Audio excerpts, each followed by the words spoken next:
negated, because when they're negated, they go to the graveyard, essentially, rather than to your extra deck, so you can't really bring them back in the traditional way. King Gorgon. Welcome back to the coverage of YCS Milan, the largest YCS of the year, the second largest of all time in Europe. I'm your host for the weekend, Oliver Gurman, and I'm joined here by Rob, Grace and Hooley, our resident expert. But even though you're an expert, both of us have been extremely confused after that last match just now on that stream. I wasn't quite sure what happened. Yeah. We've had it explained to us exactly what happened. Even we asked the player, and the player himself wasn't quite too sure what was going on. No. Andrea Zenari, he's like, I don't know how this happened. The solution, however, was in the end really easy, I gotta say. Yeah, it was quite obvious once you understood what was we were actually going slightly confused when the time was called at that table, and there would have been one more turn for Andrea Zenari. Yes. And since his opponent, can't even come up with the name anymore, everything is a blur. Chio. Thank you. So since Chio knew that he had to survive for one more turn, he didn't activate the Wabuku on the very first opportunity. And since he was also under the spell of Reckless Greed, he would not get to draw or see any more cards. So he knew, like, okay, I can deal 4,000, but Burning Abyss, one more turn with a Dante and the Virgil already on the field. Well, the Dante and the Virgil was in the graveyard. It was the fact that there was a Lava Golem sat. Oh, right, right. Actually, no, the Violet was actually getting rid of the Lava Let's Golem. not get confused again. Yeah, let's just... Anyway, it would have been plenty and more than enough damage. And this is why he saw the writing on the wall and conceded right at that point. Now, it doesn't look like our players have actually started playing. Now, it is Peter Gross against Badinotti Diego? Diego Badinotti. Other way around, okay. Yeah. and it's Burning Abyss versus Qliphort. This is the deck or the matchup that everybody expected to see this weekend, or at least one of the three matchups that we're going to see a lot this weekend. Peter Gross, you might have seen him already in between rounds when we had our player interviews. We talked about his approach, how he plays and everything, how he prepares for these events, because he's Europe's most successful player at the YCS. Now, he opened with a very, very typical Burning Abyss play. Yeah, you can see those cards in the graveyard and you can backtrack everything here. Pretty much. It was the tour guide to get, looks like a Seer, Dante. So this is what Peter has on the field at this point in time. This is his hand. Another Foolish Burial, Breakthrough Skill, Phoenix Wind, Wind Blast, and the beginning of the end. That's a card that has been causing a little bit of discussion between the players. Now that actually looks like it. Oh, yes, that's weird. Yeah, you need 7 or more Dark Monsters in your graveyard. I mean, this would have happened the turn before, the game before, where we saw a deck out. Still can't get over that match. No, that was amazing. So second Dante on the opening turn. Let's take a look at Diego's hand, because we know what's going to happen for Peter here. So he's got his Helix, he's got his Disc, he's got his Summoner's Art. Basically, he has the makings of a one-turn, one-hit wonder. Yep. Unfortunately, there's a wall of Dante to deal with now. That for starters, and then we also have the Phoenix Wing Wind Blast, one of the many traps that the Burning Abyss deck is running to cripple the opponent's plays. But all that needs to happen is that Night Beam needs to hit it. Oh yes, yes, there's a good chance that this could happen. But then again, do you activate Night Beam when your opponent has 2 face-down cards? Do you just gamble? It's debatable. I mean, what has he just drawn there? A Sacrifice. A Sacrifice as well. There is the Night Beam has hit. He does hit. The Phoenix Wing Wind It's Blast. the Phoenix Wing Wind Blast. Very good opening for Diego Badinotti, taking out the one card that was able to foil his game plan here, which is, if you haven't been playing Qliphort ever before, Qliphort Scout, search, search, search, assemble field. Unfortunately as well, though, that Breakthrough Skill is going to stop any sort of trixies that he's going to try and do. So he's going to be playing the Scout, paying 800, going and fetching a card. Now, he does have the potential ability to be able to Pendulum. What's there he got in his hand? He's got a Scout, a Disc, a Helix. There we go. This is his hand one more time. Yeah, if you had one more Qliphort monster. But why doesn't he simply go for the Scout and start searching here? I think he's just thinking about what he needs to do here. There it is. It's the Scout. And this is the first loss of life points, in case you're wondering. There's no attack or anything. Qliphort Scout, the most important card of this archetype, in my opinion. Yes. I think that's not even debatable. No, it's Scout and Sacrifice, two of the biggest cards. Yep. So also has a very, very cool flavor text, just for anybody that's a programmer. Oh yeah, yeah. It was also fun to translate this, because we had to actually look everything up. You haven't been working with MS-DOS for so long. Yeah. And I was like, what do they use? Do they say something like unknown publisher? What German word do they use for that? Yeah. Funny story there. So he does Qliphort Scout. You might wonder, why is it doing anything? It's a normal monster. Well, the upper half is a normal monster, but the lower half is a spell card. That's what a pendulum monster looks like. And he activated it in the pendulum zone. This is this new gaming zone in between the graveyard and his deck, at least the one of the two. And this is the upper part of the effect text kicks in here. So he can pay 800 life points and search his deck for a Qli card. And again, this is his hand. He did draw, or not draw, but searched for the carrier.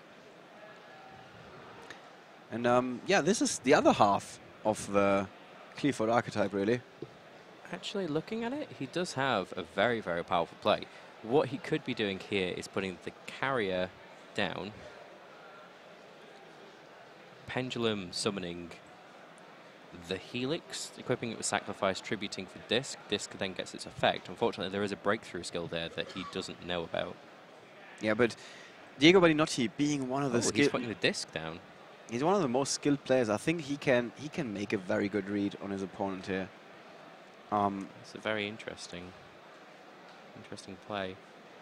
So the Scout and Disc are down in the pendulum zones, and down goes the carrier. Yeah. Let's just remind everybody of Disc's pendulum effect there. Yeah, there we go. This is Disc up for you guys. And interestingly enough, also, Peter Gross doesn't use his breakthrough skill.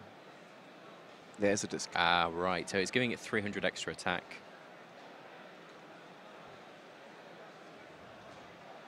And this way, he can actually get rid of both Dantes.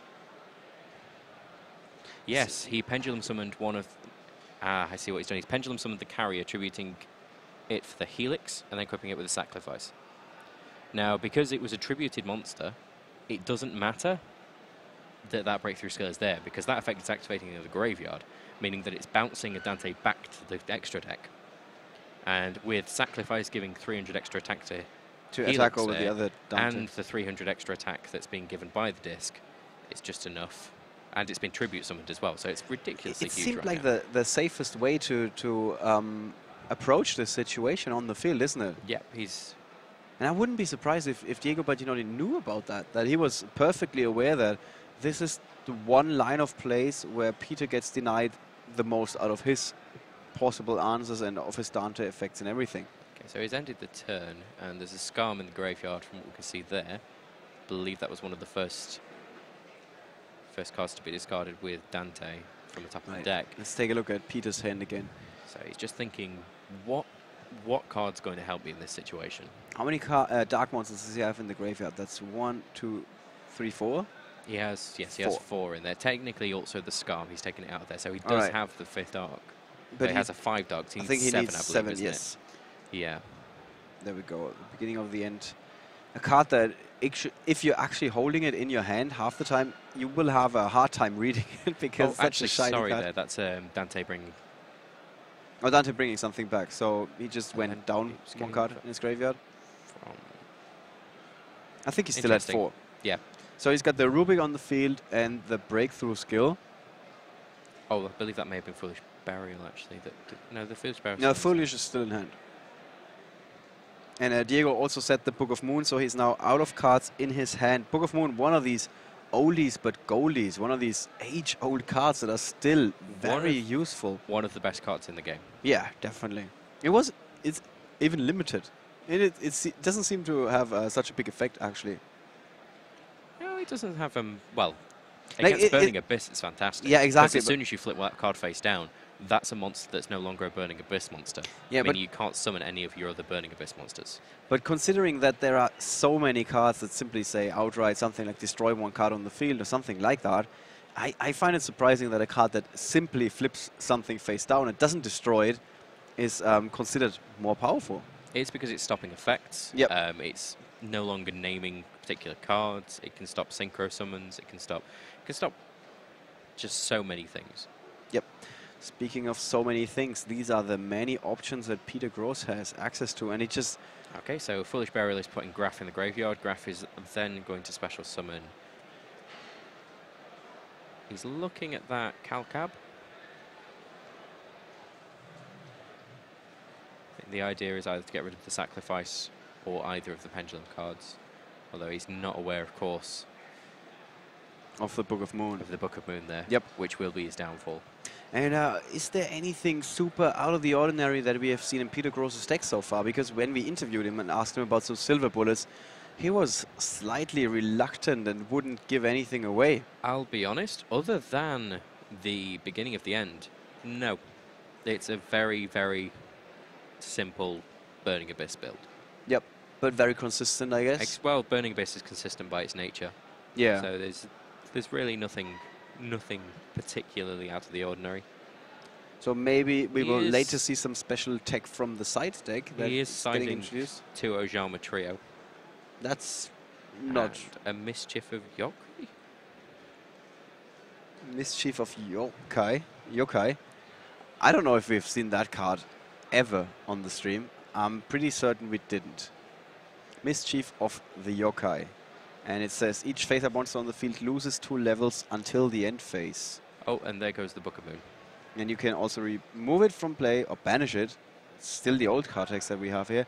From your graveyard to select one face-up monster and reduce its level by 1 until the end phase. So this is good against Satella Knights, of course, that want to go for these rank 4 exceed summons all the time. It also stops Burning Abyss because all Burning Abyss exceeds 3. Yep. And also stops the synchro. Now he's back going for Calcab Tour Guide. got flip face down. Tour Guide is coming out. Because Calcab got flip face down, it also destroyed the other Burning Abyss that was on the field. So as I said earlier, it's no longer a Burning Abyss monster.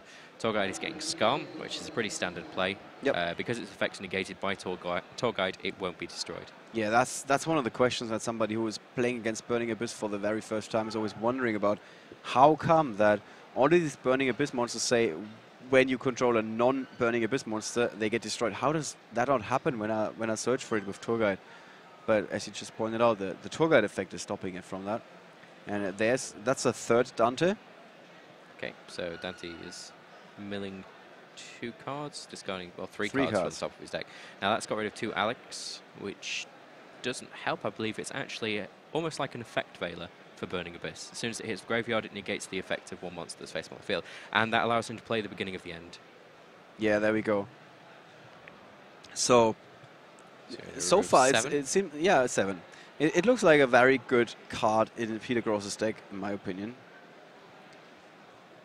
But can you always run that quickly through all the cards in your deck and send them to the graveyard? Burning Abyss is really, really efficient at making Dante. And Dante always takes 3 cards off the top of your deck if you're playing a beginning of the end. Yeah, so if you're not that unlucky with your hits with Dante. So he's drawn into Upstart Goblin. And 2 more Malebranche, yeah. Let's bring out the hand of the player. However, just waiting for it to be updated there. Yeah. So the Upstart Goblin then draws into a Phoenix Wing Blast. That's Phoenix Wing Blast, Seer, Scam. 2 copies of Rubik that he has now. Yeah. And it looks so interesting because Diego is down to just 1 monster on the field and the equipment, equip spell card. Well, if that equip spell card goes to the graveyard, then an extra search is going off. Yeah. So he's not as much out of options as it might appear. And the Phoenix Wing Blast is definitely going to hurt Diego. Yeah, that is true. So how does Peter approach this situation? He's not going to attack. He's just waiting for the Phoenix Wing Wind Blast. Well, he can't really attack. It is unfortunate, though, because that means that Dante is going to stay in attack position. Unless he find something that we have failed to identify yet. Some other play. He has the breakthrough skill face down still. He just goes, and I think he's like, can you please announce your faces so I can make sure that I activate the Phoenix Wing Wind Blast at the very most opportune moment. Although he's probably going for it in the standby phase already. It's possible, but then that means that he's getting a sacrifice search and but he's going to get a sacrifice search and a scout search regardless. And yeah, there you have the guys with Diego on the left-hand side and Peter on the right-hand side. Now, a breakthrough skill is definitely going to stop at least a disc play at this point. But if it gets tributed, it's not going to stop Helix from destroying the other face down. And a possible carrier as well. Yeah, that's the search from Diego. And Peter might actually save or use the Phoenix Wing Wind Blast on the scout now. It's very possible. There's also a seer there, but unfortunately with that face down card, anything he's going to special summon is going to be destroyed, unless it's another Dante. There's the Phoenix Wing Wind Blast, discarding the seer, returning the scout to the top of the deck. Yeah, I just wanted to bring up the breakthrough skill again. And, and there's the Dante. All of this is very good for Peter, really. With Diego no longer being able to search through his deck, he did draw into Performapal Trampolines. Which is unfortunate, if he would have been able to have that. He kind of proved you wrong in a way, because you were earlier saying that players are either playing Odd Eyes Pendulum Dragon or Trampolines. No, they do play both, but Odd Eyes is another search for any Pendulum card. But generally, they use it just because it's the only card that can actually search the Trampolines out of the deck. And he's playing both cards. But he's playing so many of them, which is 2 times each. Yeah. So that means that he doesn't want to go to the late game because he might be drawing into some dead cards. And he's running also just 7 trap cards. So it looks like it's one of the more explosive versions of Qliphort, isn't it? A little bit. Although looking at the amount of trampolines he's got, he's looking for a lot of scout searches. And he's getting rid of the face down, Burning Abyss, Calcab. Calcab being destroyed, I believe, allows him to return that sacrifice back to hand. If we can bring up Calcab at all. The Calcab, there we go. That's the Helix first, and in just a second we're going to see the Calcab. But we can already give you the card text again. It has the same effects of all the Burning Abyss monsters, of course, and if it's sent to the graveyard, you can target one set spell trap card on the field and return it to hand. So yeah, that's that. Yep. Oh, and he did just drop a Fire Lake directly into the graveyard, but he does have one in hand. He does have another one in his hand, and with Dante being able to return the Fire Lake in the graveyard. One of the big issues that Diego's got now is if that sacrifice is destroyed. Now he's just used the breakthrough skill to negate Helix. Helix doesn't actually have any active effect at the moment. But he was using it, of course, to get rid of his spell and trap card zone, so he could special summon the Skarm and the Rubik, which turns into a Virgil. Yeah. This is something that I saw players talking quite a bit about it. He's decided to shuffle it back into the deck, meaning that he's not getting the search from Sacrifice. When they first saw the new cards out of the new challenges, some people were like, oh, Rubik, I don't know if I want to run it. All it does is give me access to Virgil. Yeah, all it does. All it does. Yeah, I think those guys have been proven wrong. That's pretty safe to say at this point in time. And now it's time to dish out some damage for Peter Gross. And the Dantes switch to defense position. He's got the Fire Lake. He can set that, and he's also getting to search for a tour guide. So he even got a follow-up for his next turn, and Diego really needs to draw something here. Now, it's unfortunate. The that Diego isn't actually running Raigeki in any capacity. He has got a spell card there, which we'll find out what that is soon. And no, we're not going to find out what that is. He's yeah, he only had the trampolines in his hand, and he drew into a dead card, so to speak, that wouldn't get him out of that sticky situation. And Peter Gross denying his opponent all of his searches, all of his effects. Again, masterful execution there. Definitely. Although, what do we think that there's actually going to be any sort of siding at this point? I mean, the Monarch Storm 4th, for me, would be one of the more obvious choices, just to get rid of the massive amount of cards that Peter was getting out onto the field, and then set off your own effects. There's also probably going to be coming out, I believe, all of those cards are Dark Burning Abyss, aren't they? So we should see a Shadow Imprisoning Mirror. Except for Dante and Virgil, I think, as well. It should also be Light. But everything else is a Dark Fiend. It is possible. Right, and with all those Dark monsters, the Shadow Imprisoning Mirror is again gonna playing a major role here. Although not necessarily, thinking about it now. Although looking at it, there's Black Horn of Heaven there and a Bottomless Trap Hole, which doesn't stop a Dante but will stop a Virgil. In Peter's side deck, here's the enemy controller that you were talking about not that long ago.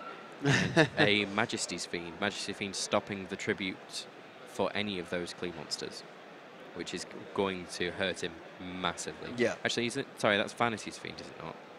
I always forget the fiends. I get them all mixed up. So Vanity's Fiend is the one that cannot be neither player can special summon monsters. Okay, which one is? I believe Majesty's Fiend is effects cannot be activated, isn't it? Exactly. Yeah, monster effects cannot be activated. Yes. So that is the first game. One of the interviews we did, one player, I don't even remember who it was, said that even after every match, he takes a new spare sheet of paper from his notepad, rather than continuing to write something down at the very bottom corner or something like that, because he wants to really take it one game at a time. I think it was Marcello Barberi that said you shouldn't really be affected by what happened in the previous rounds in your current round. Just looked a little like Peter Gross was doing just that as well, even though it's just in between games. And Peter Gross had a lot of advice for players new to the game. Like if you're in the Vienna area and you're looking for somebody who can like tutor you and tell you a little bit about the game, Peter Gross is your guy. Yeah, one of the things he said that stuck with me the most is that you have to play against better players, otherwise you're never gonna improve as a player. Yeah, because I hear that a lot from less experienced players. They're really wanting to be. They don't go to events like this simply because they're scared, basically, of playing up against those big name players, and they get very nervous. But if you don't play up against those big name players, you'll never know how to beat them. Now, Peter Gross is opening there with a tour guide, 2 Graph. 1 Seer, and one other card that I can't quite see there.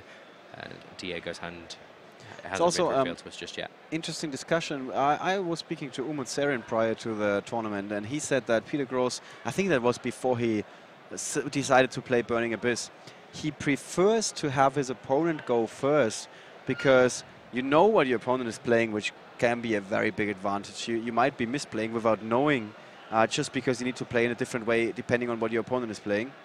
And also you have one more card in hand, of course, which can play a big role. So Diego going there? Yeah, with the Scout immediately.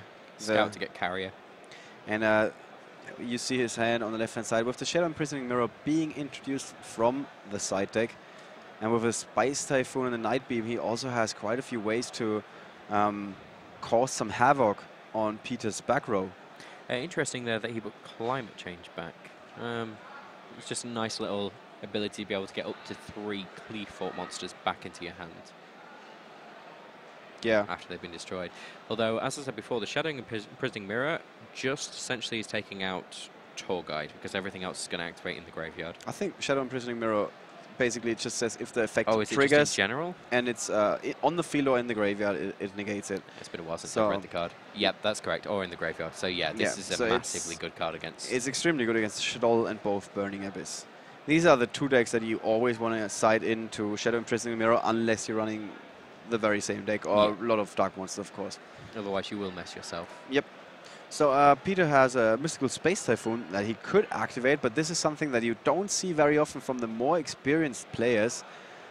Taking a stab in the dark, pretty much. Generally, you want to use it when you know that you're going to get some value out of it. And in this situation, I mean, now would be the time, exactly, to activate the Mystical Space Typhoon. You want to use the Mystical Space Typhoon on things that are going to stop you playing Yu-Gi-Oh! Is what's usually thrown around a lot. Because cards that stop you playing Yu-Gi-Oh!, Shadow Imprisoning Mirror, Vanity's Emptiness, all those sorts of cards, you want to just hit them with Mystical Space Typhoon. Yeah, if you're not familiar with the term floodgate, because I think this is the first time I've heard it. I've heard it earlier in a conversation. I mean, this weekend is the first time I've heard it. So there are cards, plenty of them in fact, that allow you to special summon a bunch of monsters all in the same turn, which some players call a flood. You're flooding the field with monsters, and a floodgate is a card that stops your opponent from doing just that. In that case, the Shadow Imprisoning Mirror. Or very often the Vanity's Emptiness is the #1 floodgate, so to speak. So yeah, this is one of the things. If you're one of the more experienced players, you're gonna get used to using these terms that might not make too much sense when you're watching this game for the first time ever. Now, Dante on top of a Graph and a Tour Guide. Graph goes to the graveyard. 3 cards. There goes the beginning of the end and the Foolish Burial. But a Calcab is going to the graveyard. Returning, I do believe that was the Mystical Space Typhoon to hand. Yep, there it is. So Night Beam and Mystical Space Typhoon in hand for Diego Badinotti. And he's left with... Graph is going to bring out, I believe that's a Rubik. He's left with Qliphort Scout, Climate Change, and Qliphort Carrier on the field. Climate Change being the face-down card, of course. It's going to be a special summon of a Burning Abyss monster that hasn't used its effect so far. And here comes the Virgil.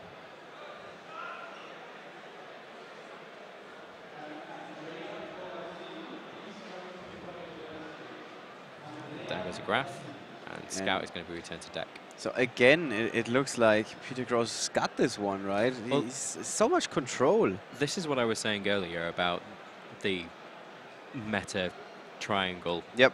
Burning Abyss is the one deck to beat Qliphort. Yeah, because it's just getting rid of everything. Fire Lake, Rubik, Alec, just all these little cards that just stop your opponent doing anything.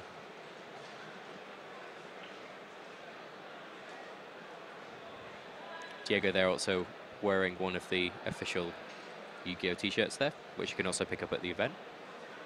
Yeah, very popular with the players that are playing in the feature match area. Yep. Which is not that surprising. It seems like all the better players love to wear these shirts. So there's the Night Beam that Diego is activating. That's like I don't want to say a better version of a Mystical Space Typhoon, but it's a very, very good card to be playing it. Well, you can only play it in your turn, but it's basically saying you have answers, but you're not going to use them. Yeah.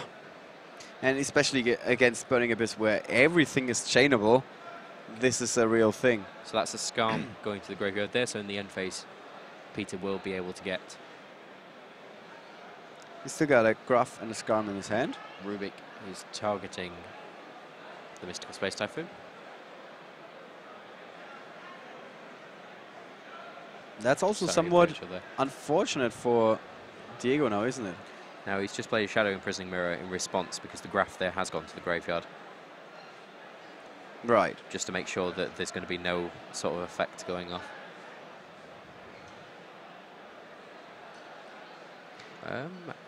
There isn't actually anything he can do at this point, so I do believe that he's trying to bluff with that Climate Change.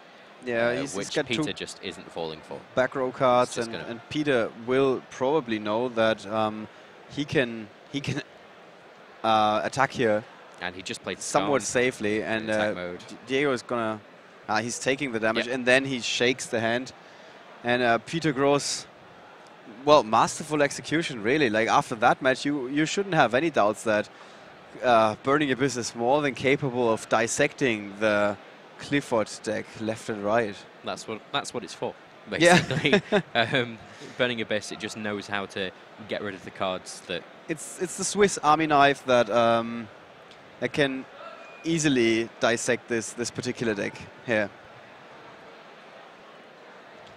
All right, let's see if we will have a chance to talk to Peter again, which we did already yesterday prior to the tournament. Him being the most successful European player at the YCS, that of course makes sense. And he was telling us about his game plan yesterday, and he just executed it. Yeah, one step after just another. Perfectly. Yeah, I mean, with Burning Abyss, you've got, if we just go through and just look at all of the things that are going to stop your opponent doing what they want to do. It's like it can be a very one-sided game. Because you've got Alec, which is essentially the effect failure of Burning Abyss. Negating effects. Cowcab, returning spell and trap cards that are set back to the hand. Yep.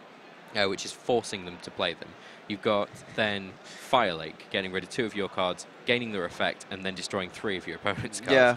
Then you've also got Karma Cut, removing 1 of your opponent's monsters from the game, especially if you're playing against Burning Abyss, or Shadow also removes all of the same card from the graveyard. It's like a Swiss Army knife. Vanity's Emptiness, Phoenix Wing Blast, and Breakthrough. Yeah, so much disruption, so many removals as well. It seems like the strongest deck, to me at least. It's, well, supposedly it's strongest deck. good. Yeah, but he said it's most likely not going to be the most popular deck this weekend. No, I still think that Qliphort is the most popular deck. Yeah, because players like to play the newer decks. But, you know, clearly it's just not got a good matchup against Burning Abyss. It's very interesting. When you talk to some players like Eugen Heid, for example, he says that he thinks Shadow is the best deck. He didn't say it's the best deck, period. What he means to say is, in this environment where you can expect that players will eventually realize that Qliphort is, I don't want to say it doesn't stand a chance, but not going to do so well against Burning Abyss, more players will refrain from using Qliphort, which in turn will result in more players with Burning Abyss being at the top of the standings, which in turn will give you an advantage if you're playing Shadows, because Shadow is doing very well against Burning Abyss. Now there's several different ways to get around what Burning Abyss do that Klee could be using as well, to be honest with you. There's Trap Stun would have got stopped, Fire Lake would have stopped everything. All that disruption, yeah. Yeah. You also would have, some things that I heard earlier on just around the venue is Jinzo.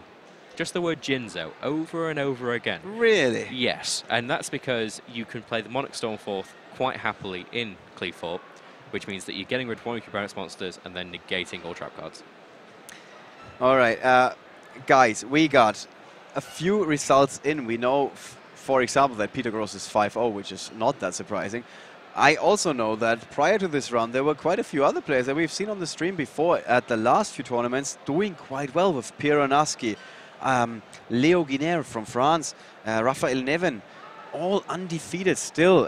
Christos Mourikis as well from Greece. And we do have the standings after the last round for you on the stream, so let's take a quick cut to that for you guys. So you can see for yourself. There you go. And don't worry if you're not familiar with all of those guys. For example, I know Floris van Arsch. He's been, I think he was a national champion at one point. And Andrea Senari, we have had him on the stream a little while ago. And the other players, I'm not quite sure what their accomplishments are.